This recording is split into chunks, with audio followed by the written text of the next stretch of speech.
Just in case you haven't noticed, in every single video, I start with okay today. So Blake and I are working on not using the word okay. Today, we're gonna talk about insulin. So when I think about people that are struggling with weight loss, there's usually two very common themes. One, stress, which we have a couple great videos coming up for. Two, insulin and insulin sensitivity issues. So I want to talk about insulin resistance and how you can help your insulin levels, because insulin is the hormone that stores fat. So when you think about blood sugar goes up, blood sugar comes down. And we talked about this in version 1. So if you need to refresh, go back to your challenges, go to version 1 and look up the video about blood sugar and then also about pancreas. But really what's happening with this up and down roller coaster ride of energy is that every time blood sugar goes up, insulin is released so that we can get the blood sugar to come back down, because our body likes to be at a happy state. It doesn't want blood sugar too high and it doesn't want blood sugar too low. The issue is that we have a mechanism for when blood sugar's up to bring it back down, but we basically treat our body like crap and we eat a lot of sugar, it comes back down, a lot of sugar, it comes back down, a lot of carbs, it comes back down.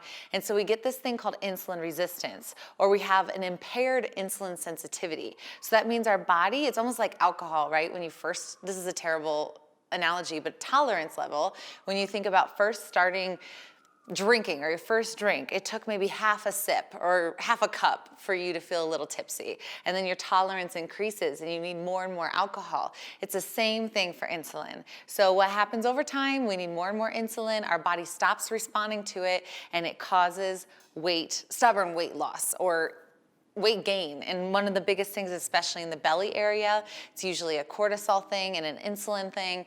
And I see it over and over. And so what are some signs and symptoms? Do you have insulin sensitivity issues? Do you crave sugar a lot? Do you feel like you cannot get rid of this weight right here, or it's really hard to lose weight? One of my biggest telltale signs is you get sleepy after meals. So even if maybe you've even induced insulin resistance with low carb, but you eat 25 or 50 grams of carbohydrates and you just want to take a nap. And it could be sweet potatoes or it could be grandma's cookies, whatever it is. So that's a really big sign that's saying, hey, I think we're having some insulin issues, because instead of our blood sugar coming down, we're just feeling like we should crash and burn and we want to die. So how do we fix it? And these are my favorite tips and tricks to help you stop that insulin resistance mayhem, because when we can stop it, we stop our brain telling our body to store fat. So if you're trying to lose weight, if you're trying to lose fat, especially belly fat, you have to maintain and stabilize insulin and become more sensitive to it. We want that insulin sensitivity. It's so important. We want to be able to regulate blood sugar. So hopefully you get the importance of insulin. I want to show you my favorite things, starting with food. So it's really cool because cinnamon is one of my favorite ways. You can add cinnamon to everything. It's kind of a double whammy because cinnamon is no sugar. It's that spice that kind of gives you that sweet craving, but it has nothing bad in it. So add cinnamon to everything you can, in your coffee, in your gluten-free oats if you're doing a little bit more carb, or this is weird, but I actually put it on my ground turkey. It's really good if you do it. Some other ways, there's things like green teas that are really, really great for helping with insulin sensitivity, specifically yerba mate. This is my sister's. She lived in Argentina for 7 years, and so she always loves mate, and I put it in my golden sunrise blend. I never have liked the taste of mate, so I mixed it with ginkgo and turmeric, and it made it a lot better. The other big thing is peony root. Also, this hormone balance has a lot to do with progesterone as well, but there's lots of different herbs and roots that can help with insulin sensitivity. And what's so cool about it is that this is my sweetest tea, the hormone balance. It tastes so sweet and naturally sweet, like licorice. That's a huge way to kind of help. So if you're craving sugar, usually it means we have some insulin issues. Give your body natural sugar like licorice, and it's really awesome. And I'm not talking about black licorice or candy licorice, like licorice root, like in teas. Berberine. Berberine, I can't even tell you the strength of the muscle tests when I test people for pancreas and insulin sensitivity or insulin resistance. Berberine is a must. It is so powerful.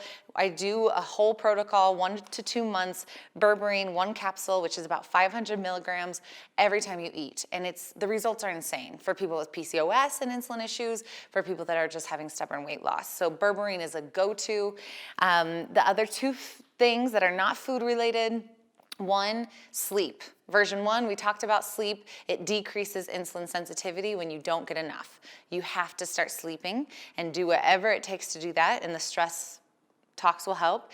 And the last thing I want to leave you with, this is what's so cool, is that high intensity interval training, 7 minutes minimum, where you get your heart rate to 220 minus your age times 0.8. So take 220, subtract your age, and then multiply that by 0.8, which is 80%, and you want to keep your heart rate at that number for 7 minutes as often as possible, at least 4 to 5 times a week, which is wonderful because you're in my challenge and you're going to be doing just that.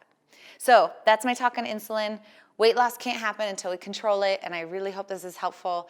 This ties in a lot with adrenals, a lot with stress, but most importantly with you feeling good. So I hope I didn't ramble too much, and I'm so proud of myself for not saying okay. I'll see you tomorrow.